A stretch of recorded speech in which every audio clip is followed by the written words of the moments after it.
Hello there, this is Elsa and Arlen Salty, the directors and founders of Breakforth Ministries. We were so sad to have to cancel Breakforth Alive 2020. We were so looking forward to being with all of you, digging deep in the Word and worshiping. But we're so grateful that we have the gift of technology to come a little closer to you, even when we're isolating ourselves in our homes. As a thank you for signing up for Breakforth Alive, and to bless you today, we're bringing you a 4-part teaching series from Hans Weisbrot on biblical prophecy. Listen now to part 2 of this 4-part series. Here is Hans. So Lord, we just thank you so much for the great opportunity of coming here to the Breakforth. And we have expectancy when it comes to this weekend and what you will do and what you will say. So we just thank you so much for that. And I pray to you, Father, in Jesus' name, that you would bless us and that you would anoint us as we just keep on digging into your word and the prophecies, Lord. We thank you that you have foretold the future because you are above time. You're above everything. You're the God, as you say in Revelation, who was and is to come. I thank you for that, God of Israel, our Father in heaven. And now we just pray that you would come once again with your Holy Spirit, please. Come and let your word come alive, so that we just can step into Daniel's shoes and just experience what he experienced and just get these awesome visions and let them just give us greater understanding about our calling to be your disciple, the time we live in, and how you want us to kind of give priorities to different things in our lives in the days that are to come. We pray that to you, Father, in the name of your blessed Son, Jesus Christ, our Lord. Amen. Okay, friends. Now we move into Daniel chapter 7. Daniel chapter 7. And in that chapter, Daniel, he sees a vision. And it is a vision that really shakes him up. And we will go through it. And we start in Daniel 7:1. And the theme that I have written down for Daniel chapter 7, if I was going to give a topic or a theme to kind of try to summarize this vision up, my topic suggestion is the king comes to reign. The king comes to reign. Because it's not only that Daniel in this vision gets to see a vision of the Antichrist, the very first vision of the Antichrist in the whole Bible, it's also that he gets to see the return of Christ. And there is a verse in here that was very key for Jesus, that Jesus used and applied to himself. It was actually the verse that Jesus quoted and that made the Sanhedrin sentence him to death. So this is a very key chapter in biblical history and in Jesus' life and ministry. So it's interesting for us to take part of this. And I will read to you Daniel 7 from verse 1. The king comes to reign. And we start to read verse 1 and on. It goes like this. In the first year of Belshazzar, king of Babylon, Daniel saw a dream and visions of his head as he lay in his bed. Then he wrote down the dream and told the sum of the matter. And this vision is given 553 before Christ. 553 before Christ. So we have moved up in time quite a number of years. And we go on from verse 2. I saw in my vision by night, and behold, the 4 winds of heaven were stirring up the great sea. And the sea here seems to be a symbol for humanity. And I move to verse 3. And 4 great beasts came up out of the sea, different from one another.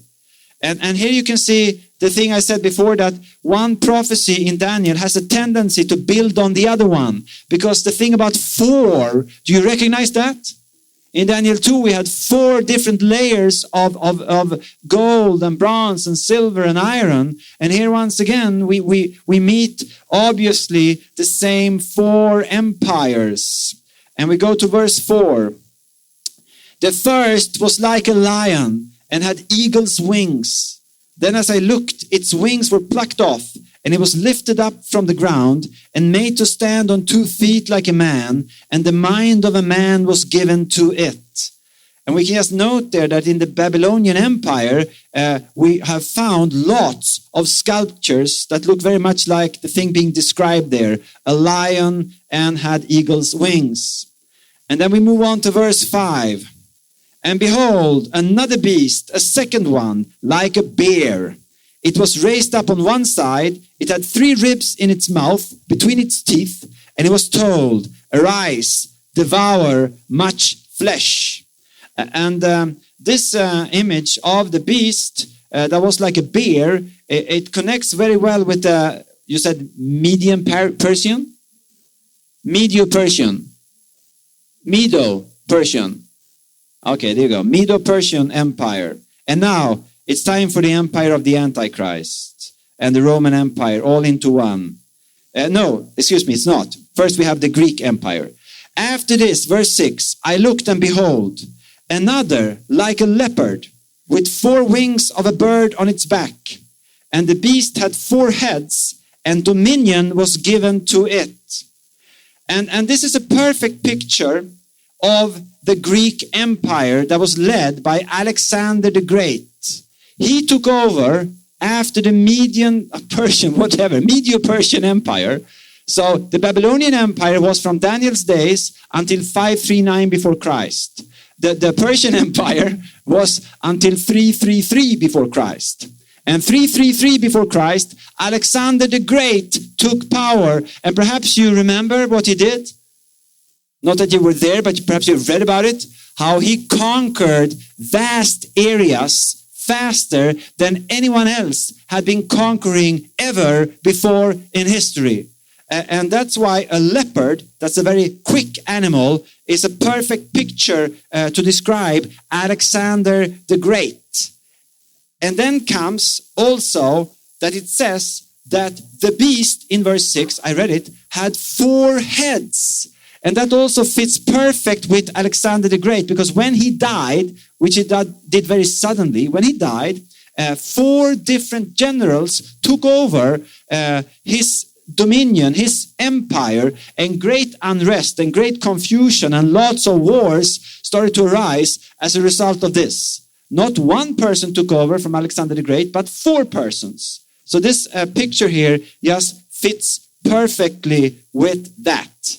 And now it's time to move over to the Roman Empire and also the revived Roman Empire. And I read from verse 7. And this is, my friends, the first time that Scripture introduces the Antichrist. And I read, after this I saw in the night visions, and behold, a 4th beast, terrifying and dreadful and exceedingly strong. It had great iron teeth. Remember iron, right? Great iron teeth. It devoured and broke in pieces and stamped what was left with its feet. It was different from all the beasts that were before it, and it had 10 horns. You remember 10? You see how it builds on each other. Now it is 10 horns instead of 10 toes. And horns, of course, that is the strongest part of an animal. That is where you attack. So it's kind of an aggressive picture. And then we go to verse 8. I considered the horns, and behold, there came up among them another horn, a little one, before which 3 of the first horns were plucked up by the roots. And behold, in this horn were eyes like the eyes of a man, and a mouth speaking great things. My friends, what terrible sight, right? No wonder it says at the end of Daniel chapter 7 that Daniel, he didn't feel too well. He was like taken out for several weeks because this vision just was startling him so much. And when we see this 4th beast, that seems to be a combination of the Roman Empire and the revived Roman Empire. What we see here is that this beast is, as Daniel wrote, different from all the beasts that were before it. So this is worse. This is worse. And then it says 10 horns. And we know that the horns means leaders, kings, because that explanation is given to us when we read on in Daniel 7, which we will do soon. So 10 horns means 10 leaders. But we can also speculate and wonder, we don't know, but many commentators feel that it might be very probable that this also means 10 districts. 10 districts. And it's kind of interesting. We have different think tanks. You use that word? Think tanks, yeah. Think tanks. There you go. Think tanks. Think, not think. Think tanks. Think tanks. We have different powerful groups, that gather in a very informal way and that often have lots of influential people. We shouldn't buy into all these theories, because some of them are just speculation. But we have some of these groups. And one of those groups that were very important for the European Union was called the Club of Rome. And they really had some very, very influential people in that group. They met every once in a while. And they met once 1973. And they wrote a report that became public. And in that report, it was called Mankind at a Turning Point. And in that report, they said that they thought it would be a good thing if we divided humanity, the earth, into 10 districts. So that was kind of an interesting thing just to see. What we know for sure is that it is 10 leaders. And now, my friends, look with me as we once again look at verse 8, because this is the first time that we see the Antichrist. And what do we get to know about him? Well, the first thing is that he is called what? The little horn. The little horn. And of course, commentators have been, thinking and writing and contemplating about what does it mean that he is called the little horn. And your guess is probably better than mine. That's not hard. But let me just give you one observation here. My son Jonathan, when he was small, he loved to ask questions. Most kids do, right? So he could come to me and say like this, Daddy, is this long? And you know what I would answer? Is this long? I would say, well, it depends on what you compare it with, right? So the most natural way of I think, interpreting little horn, why is the horn called little? Well, it is most probable that when he appears on the world scene, he will seem to be small compared to the other 10 horns.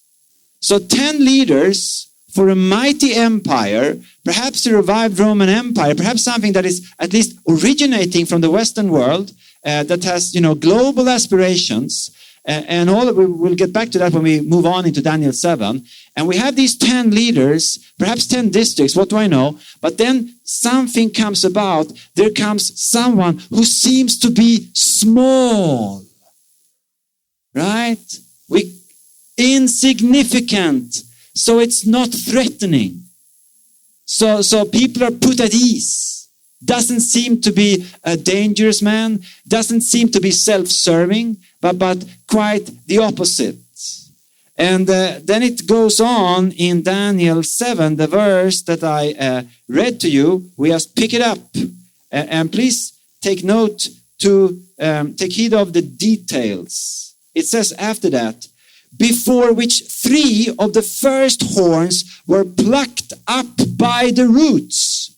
And now we know that horns are leaders. And if we look at the Hebrew text is implying that when the Antichrist comes, he doesn't come, and makes war against these 3 leaders. No, the Hebrew word means that he kind of, can you say it in English? He maneuvers them out. He manipulates and maneuvers them out, of the picture. So this is a person that is extremely intelligent, and he knows how to send a signal to the general public that you don't have to be afraid of me. I'm a person who wants to serve mankind. I'm a humble servant. At the same time, he's very, and this is hard to say for a Swede, he's very manipulative.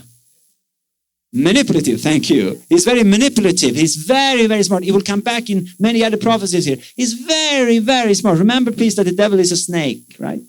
And this one is certainly inspired by the devil. So he will be very, very smart. And he will just maneuver. He will just manipulate. And he will get 3 of these leaders, perhaps, his most significant enemies that really could oppose him, that could be a threat for him, and his rise to power. And he will just, he will manipulate them so they will get out of the picture. Kind of a scary picture, isn't it? And then it goes on, the picture, and it says, and behold, in this horn were eyes like the eyes of a man. And eyes in the Bible often speaks about intelligence, perception. This person, Daniel sees eyes.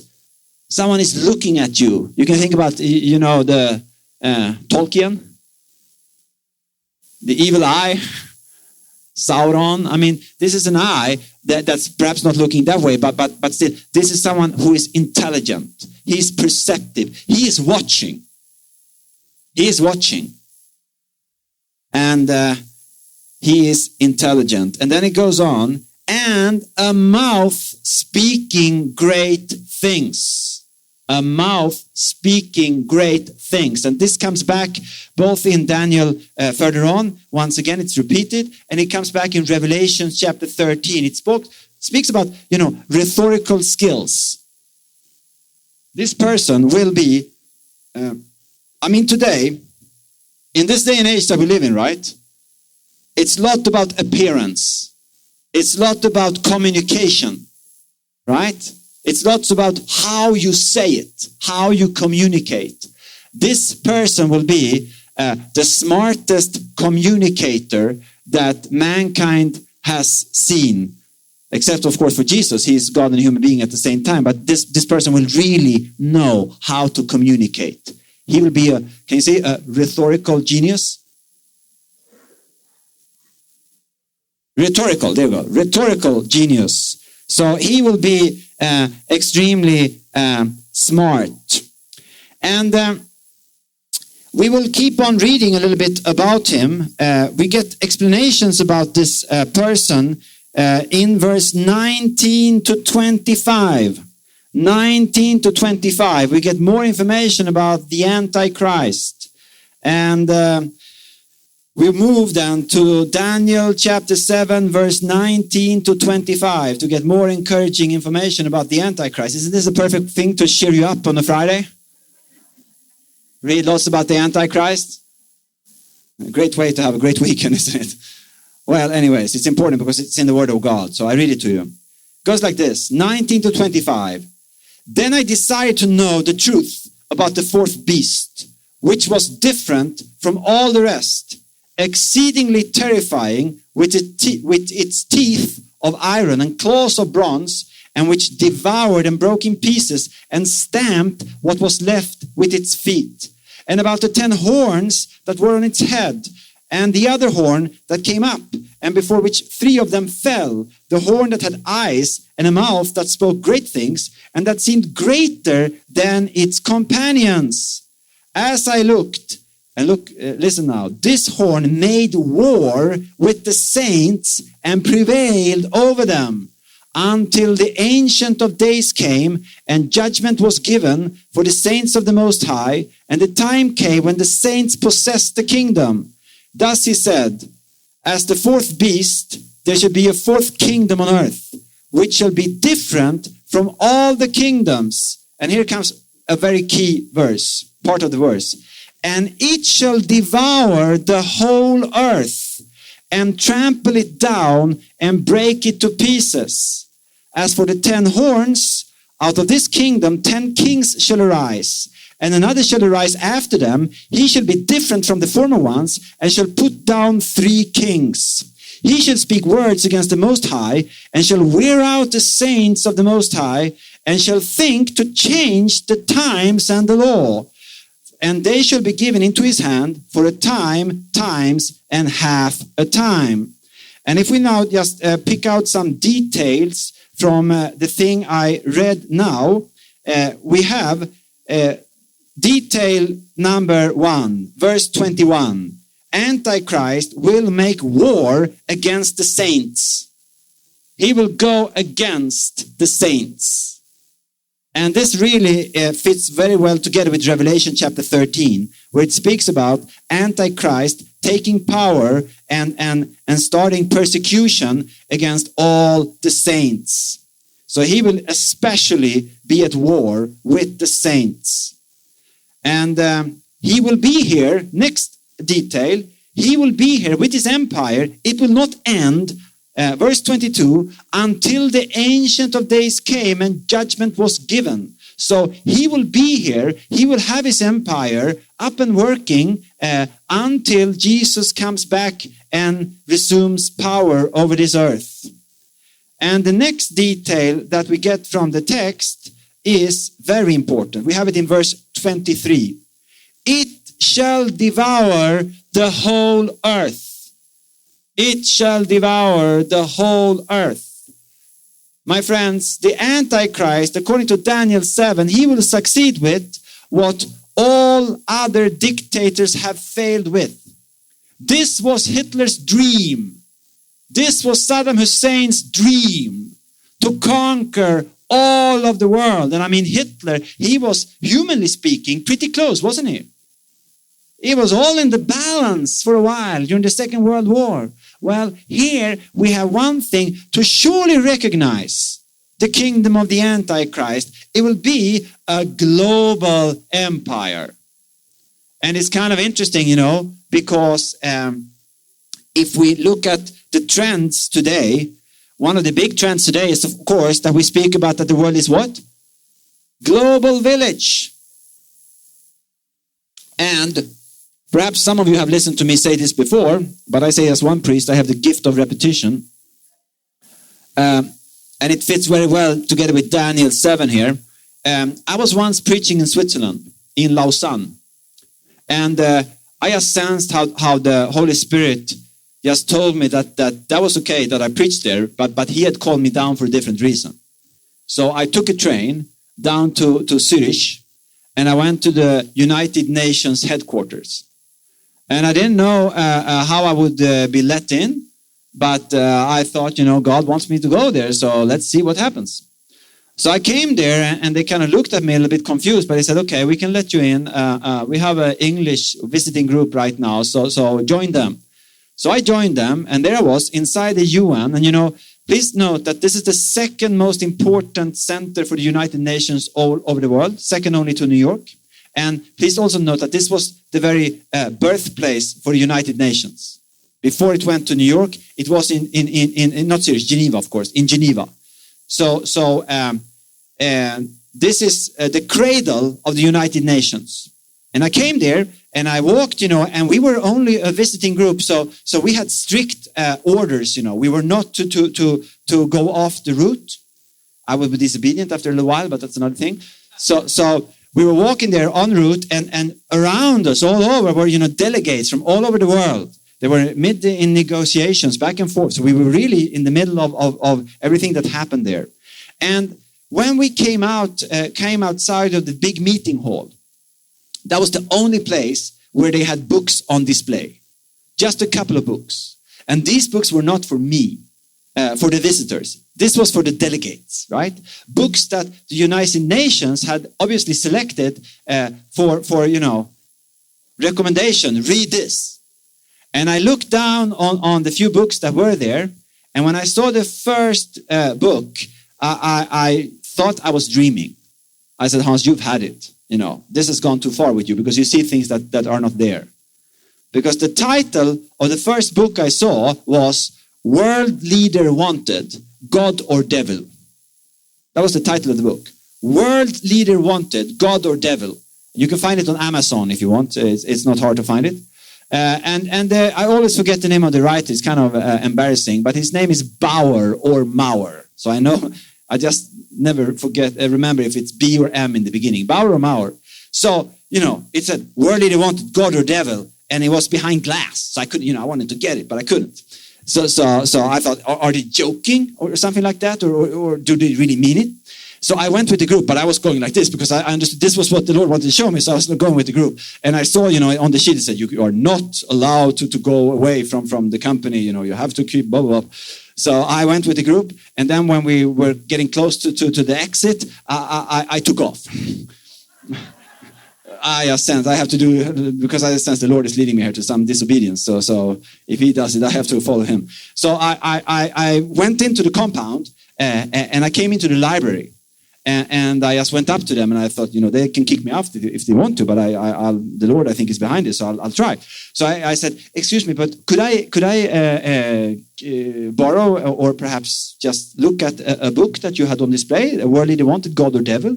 And they said, sure, you can take a look at it, but you're not allowed to take it from the library. So you have to read it here. And I had like 2 hours before they closed. So it's like reading a book for 2 hours. Start to read now. And it felt really, like a detective, right? Nowadays you can buy it on Amazon. It's kind of boring. But at that time you couldn't. Okay. But it was very interesting because I think it is like I think God showed me something that is just, something that is moving in our time. And when I looked at this book, the book was written by a person that seemed to know many of the world leaders. He had an open letter to lots of significant world leaders, among them the president of the USA, where he just gave them a greeting in the beginning. And then he wrote the book. And the book, he had lots of statistics. He really knew, he was really knowledgeable. So it was statistics about the environment. It was statistics about, the buildup of weapons around the world. Statistics about diseases, about poverty, about whatever. And all these statistics, he just, gave us all of them. And what he said and stated in the book, time after time again, his conclusion was, the world is tilting. The world is tilting. His main take was that we are on the brink of total destruction. That was a good sound illustration, actually. We are on the brink of global destruction. And what was his solution? Well, his solution was, he said, in this book, that was, there on the prominent place, given to all the delegates to read, his solution was, since the situation is so serious, since we have a severe crisis, this is, emergency, it's 911. So therefore, he said, we need to do something radical and we need to do it now. So what do we need to do? He said, we need to elect one world leader. We need to have one world leader. And he needs to be a person that is given authority over all of mankind. The times are past, this writer stated, the times have passed since long when we can have anything else because we are in an emergency situation. Mankind will not survive the next, 50 years if we do not do something like this. So we need a world leader. And then he went on, and this world leader, he needs to have all the armies of the world. So just give him all the armies of the world, and he needs to have a world government. So people right now that are like presidents and stuff all over, they can be part of that world government, so they have some kind of power left. But we will have to have one person that runs the show. And then he kept on, and he said like this, we need to go to one currency immediately. We cannot have different currencies. It doesn't work. We need to be more efficient. One currency right off the bat. And then he kept on going and he said, we need to divide the earth into districts. And then he said, and we need to forbid too aggressive missionary activity. We have to forbid that. We can't allow that. So his vision that he gave us in this book was that, let's say he said, we will have like 2 or 3 districts for Christians. And then we can have, 1 or 2 districts for Buddhists, and we can have for Muslims, and so on. So if you belong to a religion, you have your district. And of course, free travel, of course. But please, no bold missionary activity here, because all religions will, stay where they are put, right? And then this global leader will lead everything. And, you know, if this would have been a movie, apocalyptic movie, that would have been kind of, you know, interesting. But this was not that. I saw this book at the UN Center. And I'm not here to say that UN is all bad, because UN, I'm sure, does a lot of good things and have good people and so on. But this was very interesting if you look at Daniel 7, right? And one interesting thing that we can kind of note when we just are at this subject is that, you know, I'm amazed in Sweden to see that because we are afraid of terrorists and stuff like that, which is in a way, I mean, of course we need to take heed, right? Precaution and so on. But because of that fear, we are totally willing to let go of all personal integrity whatsoever. More and more so. And one thing that is coming in Sweden right now, actually the last couple of months, is that they are more and more speaking about biometrics. That it would be good to have a chip under your hand with all your personal information. And it's coming now in Sweden. Just the last couple of months. We had, for example, one person now that, some kind of engineer, and he, I travel with SAS. This is not advertisement, but most of the time I go with that company. And we get a little...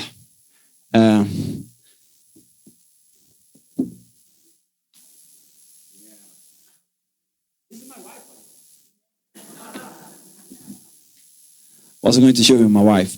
We get these kind of things that is like RFID. So I don't have to have a card. I can just swipe it and they know I'm let into the plane. Well, he took this kind of thing or whatever is in it and he operated it into his hand. So now he has allowance from Swedish authorities that he can use this to get on a plane. And it was kind of interesting because then there were interviews, you know, in a big Swedish newspaper, not a small, absurd one, but big one. And they were saying like this, you know, they had the highest authorities, and they said like, well, you know, very good that he does this because probably, you know, in very few years, this will be how we all will travel. So you see this thing about control is just coming more and more, and less people are really being, you know, careful what could come with that if the leaders aren't good. Right? So, World Leader Wanted. We are in the midst of Daniel 7. You might recall that. And we will keep on reading in Daniel 7 and look at some more details. And we are right now moving into verse 25. Verse 25. And there it says like this. He shall speak words against the Most High, and shall wear out the saints of the Most High, and shall think to change the times and the law.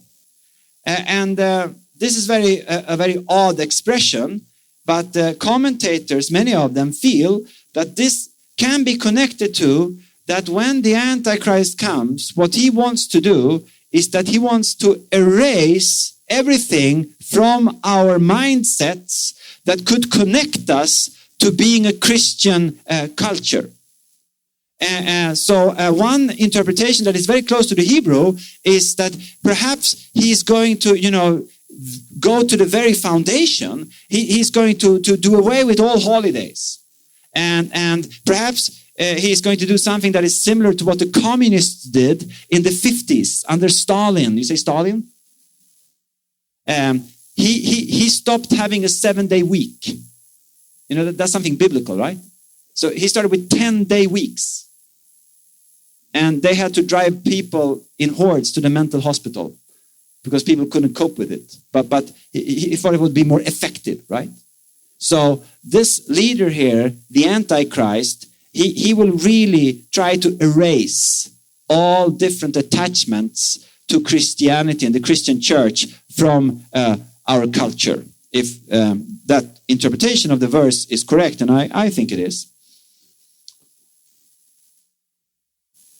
Are you awake? Haha, this is, to cheer up a Friday, speak about the Antichrist, right? And now then, let's move on to something that is, we are going to get back to the Antichrist in even, I would say, more detail with connection to Israel and Jerusalem and the Temple Mount and the temple build-up. And we will do that after lunch, okay? Because then, my friends, after lunch, when you're a little bit sleepy, and you perhaps had a couple of steaks or something like that, then we're going to dive into Daniel 9. That one church, I love that prophecy. That is the most intriguing prophecy, I think, in all of the Bible. I just love it. But one church father, you know what he said? This is the most complicated prophecy in all of the Bible. And that's what we're going to do when you have 2 steaks in your stomach.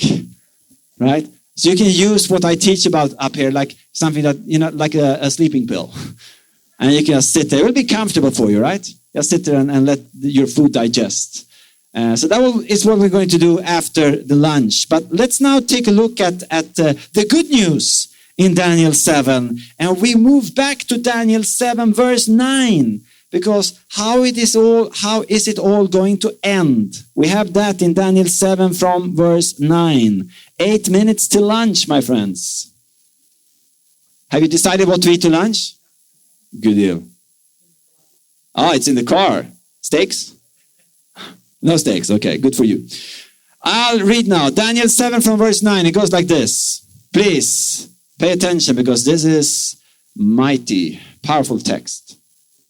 As I looked, thrones were placed, and the Ancient of Days took his seat.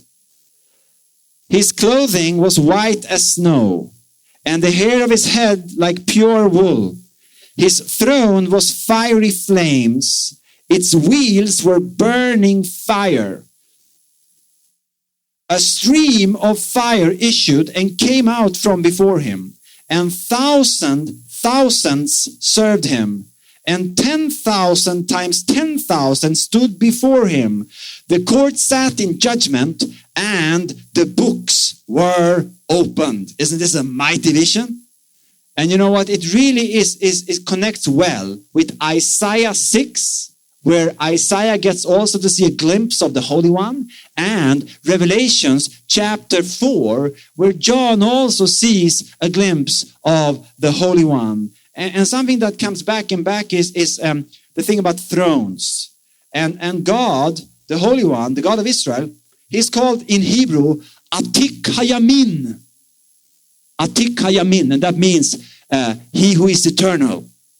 To translate it literally, totally correctly translated here, Ancient of Days. And he took his seat. He took his seat. And when it says that he took his seat, it's not speaking about that he's sitting on a piece of furniture. Okay?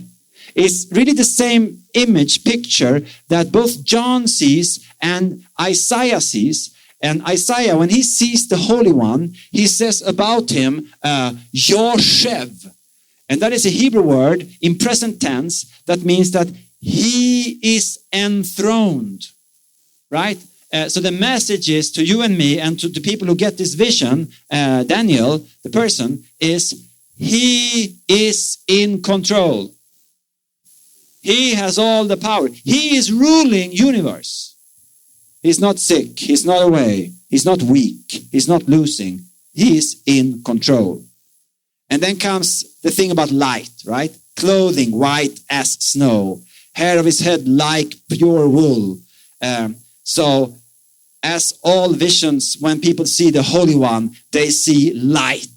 They see light. And the mighty thing that he also sees here is that he sees how a stream of fire is coming from the throne. Isn't that an awesome picture? That the throne, and you know, John, when he sees the throne, that is like 600 years later, more than 600 years later, he sees pretty much the same thing. Because, you know, God is the same yesterday, today, and forever. So still, God is on his throne, and still there is a stream of fire coming from his throne, right? And I think about that when I pray morning prayer sometimes. That, you know, God, through the amazing grace of Jesus Christ and his death for us on the cross, every day he wants us to just receive his fire that comes, his passion that comes from his throne. And then we keep on reading right before lunch. And we see how it goes for the little horn. Verse 11. I looked then because of the sound of the great words that the horn was speaking. And as I looked, the beast was killed and his body destroyed and given over to be burned with fire. As for the rest of the beasts, their dominion was taken away, but their lives were prolonged for a season and a time. And then verse 13. I saw in the night visions, and behold, with the clouds of heaven, there came one like a son of man. And he came to the Ancient of Days and was presented before him. And to him was given dominion and glory and a kingdom, that all peoples, nations, and languages should serve him. His dominion is an everlasting dominion which shall not pass away, and his kingdom one that shall be not destroyed. So here we have how Jesus Christ takes over. And I don't know, have you thought about that Jesus often calls himself exactly this? He calls himself the Son of Man. Time after time again, right? And you know what? When he did that, the rabbis, they became... you want something? Excuse me? Oh, there you go. I have more time. Are you still awake, friends? Okay. So Jesus calls himself, thank you. Jesus calls himself the Son of Man, time after time again. And when he did that, you know, he was not trying to say only that he was human. He is, of course, unique in world history because he is fully God and fully human in the same person, right? 100% of each. But he was saying much more than that. Because when he said, Son of Man, Bene Adam, what he said was, and what the rabbis immediately connected to, was that he was saying to them, I am the one that you read about in Daniel 7, verse 13 and 14. I'm the one, I'm going to come on the clouds. I am the king. And that's why they became so furious when he quoted and said that he was the Son of Man. And we can actually see this ourselves if we move to Matthew chapter 26, verse 64. Matthew 26, 64. Here we have Jesus, and he is just about to be sentenced to death. And please remember that it is said by the Gospel, by John, who wrote the Gospel of John, it is said that almost all of the Jewish people followed him. But there was another group of leaders that were really jealous, and they were not following him. And now we come into a very dramatic part of Jesus' life when he is taken from Gethsemane in Matthew 26. And we can look at this from verse 57. We get the dramatic scene, and we can connect it to Daniel chapter 7. Matthew 26 from verse 57. It goes like this. Then those who had seized Jesus led him to Caiaphas the high priest, where the scribes and the elders had gathered. And Peter was following him at a distance, as far as the courtyard of the high priest. And going inside, he sat with the guards to see the end. Now the chief priests and the whole council were seeking false testimony against Jesus, that they might put him to death. But they found none, though many false witnesses came forward. At last, two came forward and said, This man said, I am able to destroy the temple of God and to rebuild it in 3 days. And the high priest stood up and said, Have you no answer to make? What is it that these men testify against you? But Jesus remained silent. And listen now. And the high priest said to him, I adjure you by the living God, tell us if you are the Christ, in Hebrew, HaMashiach, if you are the Christ, the Son of God. Jesus said to him, You have said so, but I tell you, from now on, you will see the Son of Man seated at the right hand of power and coming on the clouds of heaven. So there you see Jesus' intimate connection to Daniel 7, verse 13 and 14. He is quoting this in this very, very crucial situation. And the reaction we have in verse 65. Then the high priest tore his robes and said, "He has uttered blasphemy. What further witnesses do we need? You have now heard his blasphemy. What is your judgment?" They answered, "He deserves death." Then they spit in his face and struck him, and some slapped him, and so on. So here we have Daniel 7 and its huge importance for Jesus. And we also have in the text here what was kind of good to not miss, and that is that Daniel 7 ends with the king coming back to reign.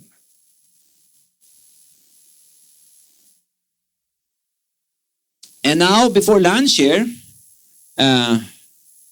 you seem to be still awake. And right before lunch, I'm going to go on until 45, and I'll move now into Daniel 8. But as I go and get my little sheet of paper, is there anyone who has a question about Daniel 7? This looks like Daniel 8. Good. Then I have the right outline. And please. Where is the church? Well, you know, you have touched upon something where people have different opinions. And I said 2 Jews, 3 opinions. So I have no trouble at all telling you my opinion. And I have great respect for those who have another opinion. Right? Because we won't know until it happens, I think.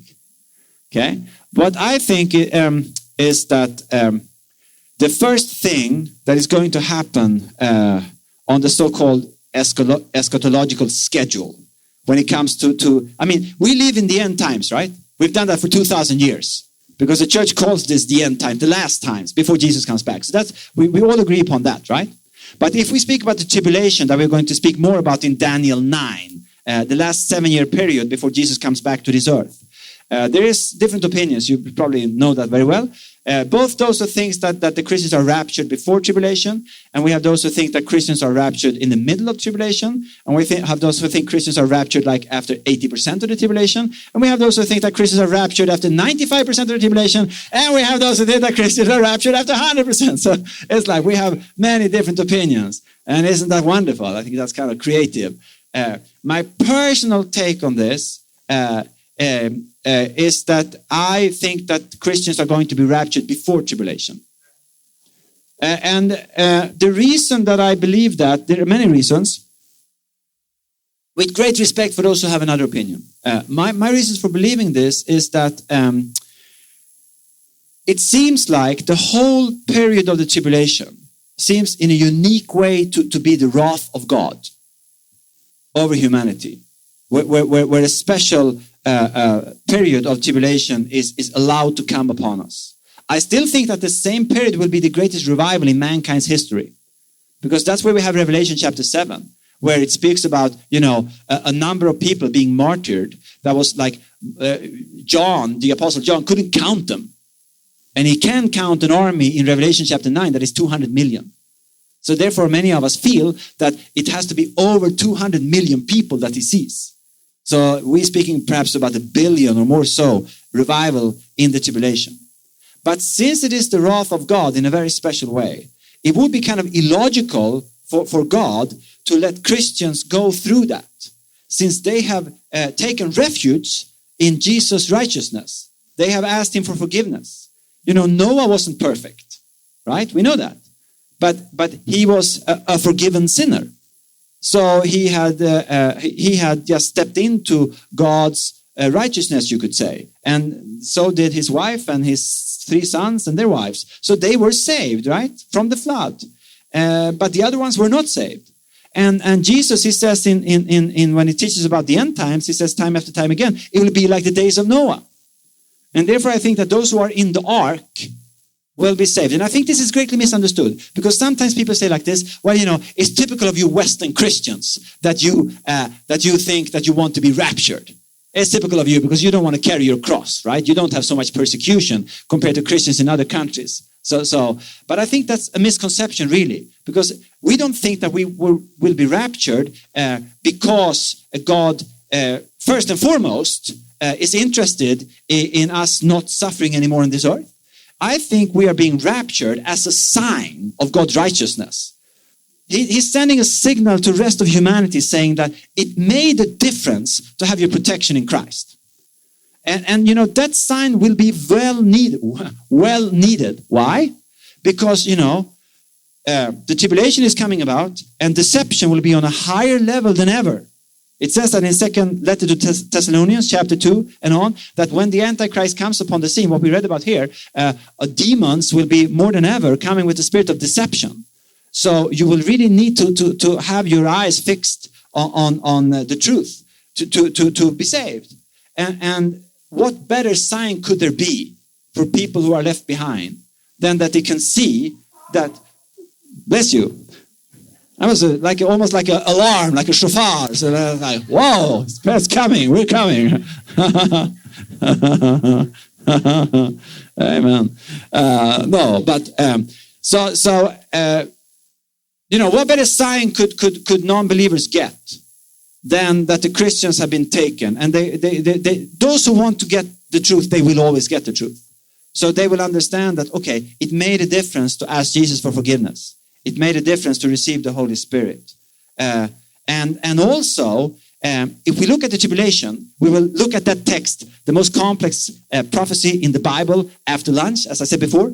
And then we will see that this period is so fascinating because it is extremely focused on the Jewish people in Israel. All the promises that God has for the Jewish people and for Israel, all those parts of the promises that are not fulfilled, they will be fulfilled. And that will start in the tribulation and just develop when Jesus comes back. So it's incredibly fascinating to see in the prophecies, not least Daniel chapter 9, how now Daniel, after lunch for us, will just start to focus on Israel, start to focus on Jerusalem with connection to the Antichrist, with connection to the tribulation. And if we just read other prophecies and put the pieces together, like for example, Revelation chapter 7 and Revelation chapter 11, we will see that God will now, once again, the center, the start of the revival in the tribulation will origin once again as it was from the beginning, from the Jewish people. And from them, revival will go out all over the world. And I think that's just a beautiful thought, that they will come back on this. Well, I totally respect your standpoint, but I would perhaps more interpret the verse that you correctly stated there or quoted. I would more say that verse is for me only saying that there will be saints in tribulation.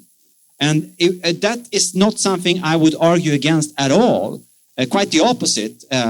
I think we will have the biggest, as I said before, I think we will have the biggest revival ever in the tribulation. So there will be no lack of saints for him to persecute. But the verse itself doesn't say either or, I would say, that specific word. It doesn't say that people are raptured. It doesn't say that they're not raptured. It just says there will be saints in the tribulation.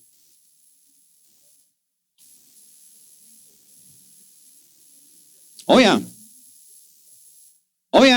Yeah, and it will be starting, according to Revelation chapter 7, it will be starting with the Jewish people. And it's kind of intriguing because if you look at Revelation chapter 7, you see that John is seeing a vision, and in that vision he's seeing all the tribes of the Jewish people, right? Also the forgotten tribes, also the lost tribes, those who have not been around since the 8th century before Christ, right?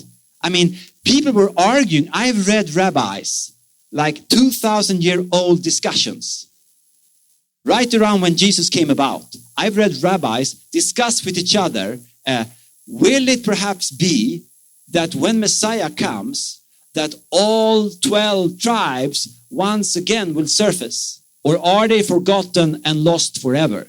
People discussed that, my friends, 2,000 years ago. It's kind of interesting. And after that, people who read Revelation chapter 7, please read it for yourself if you want to. John seems to be being very specific that he sees all the different 12 tribes in the beginning of the revival in the tribulation. And when he sees these 12 tribes, he mentions them name by name by name, right? Both those who are around right now, like Judah and Levi, the priests, right? But he also sees all the other ones, those who have been lost for almost 2,700 years or more than that.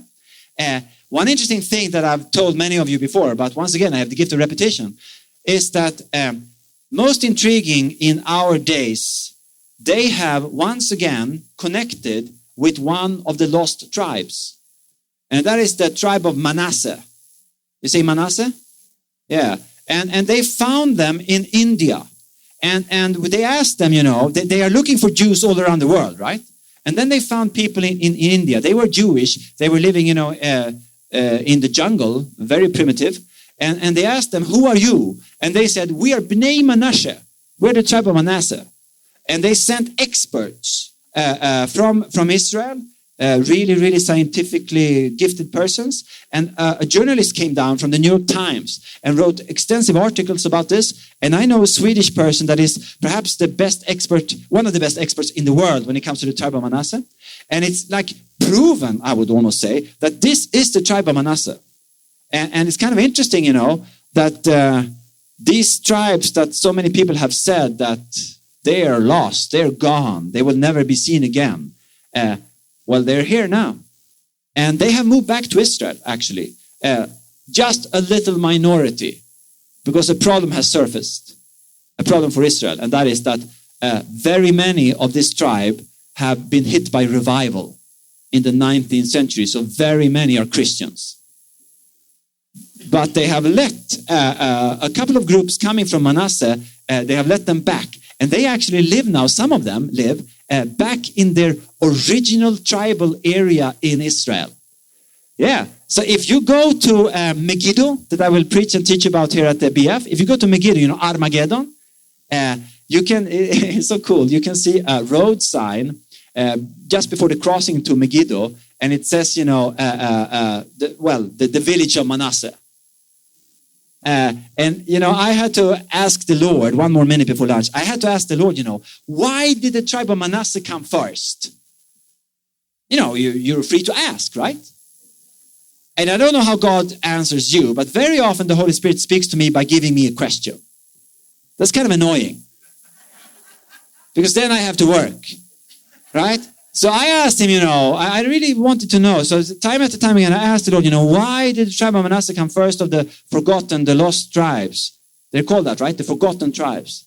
And then the Holy Spirit just gave me a question. I could sense, it was with humor too. And it was like the Holy Spirit said to me, Hans, what does Manasseh mean in Hebrew?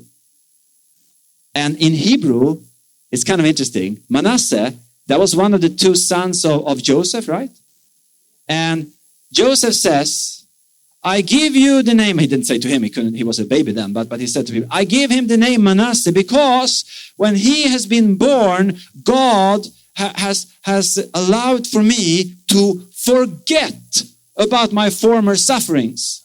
So I think it's funny, it's God's humor that the first of the lost tribes that comes back, those that John saw, I think, in Revelation chapter 7, the first that comes back of the forgotten tribes has the name Forget. It's like God is saying, forgotten by everyone, but not by me. We pray that this was a blessing to you.